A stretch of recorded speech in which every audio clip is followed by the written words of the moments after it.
Matapos ang 6 na taong hindi nanalo ng knockout, finally WBA and IBO World Light Heavyweight Champion Dimitri Bivol nanalo na ng knockout kontra kay Malik Sinad. Sa unang round pa lang mga amigos, naka-score agad ng knockdown si Dimitri Bivol nang kumonekta ang mga kombinasyong suntok nito.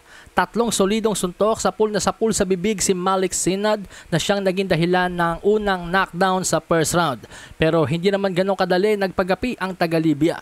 Sa katunayan, may mga moments din si Malik Sinad na nasoliduhan niya si Dimitri Bivol.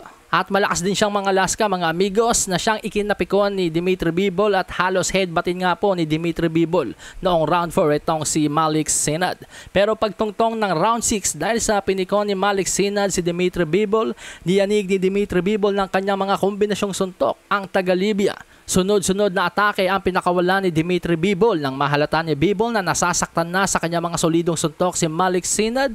Hindi na nga po tinigilan ng WBA World Light Heavyweight Champion ang kanyang mga atake. Ganon din ang referee nakiramdam na sa laban. At dahil hindi na nga po makasagot pa ng sarili niyang atake si Malik Sinad at bigo na rin madepensahan ng kanyang sarili, minabuti na ng referee na awatin ng laban. Kaya naman the winner by 6-round TKO and still WBA and IBO Light Heavyweight Champion of the World, Dimitri Bivol, na ngayon ay nag-improve na nga po ang kartada sa 23 wins, no losses, no draws with 12 knockouts. At heto pa ang good news mga amigos, ayon kay Turki Al-Sheikh, dahil sa panalong yan ni Dimitri Bivol sa Oktubre na po magaganap ang naudlot na undisputed championship nila ni Artur Beterbiev.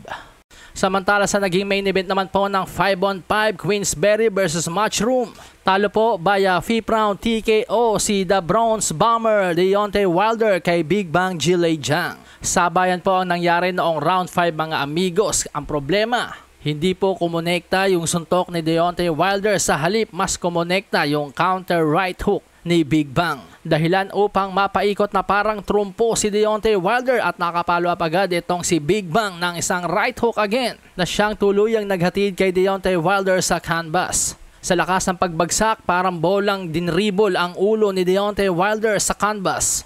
Nagawa namang tumayo ni Deontay Wilder, subalit hindi pa rin stable ang kanya mga legs, kaya't inawat na rin ng referee ang laban. Kaya naman the winner by 5th round TKO, Big Bang Jilay Zhang. Malasahin ang baraha, patunayan mo sa'kin ha. Sino man ang mabunot na kalaban, di ka tatakbo ha. Sa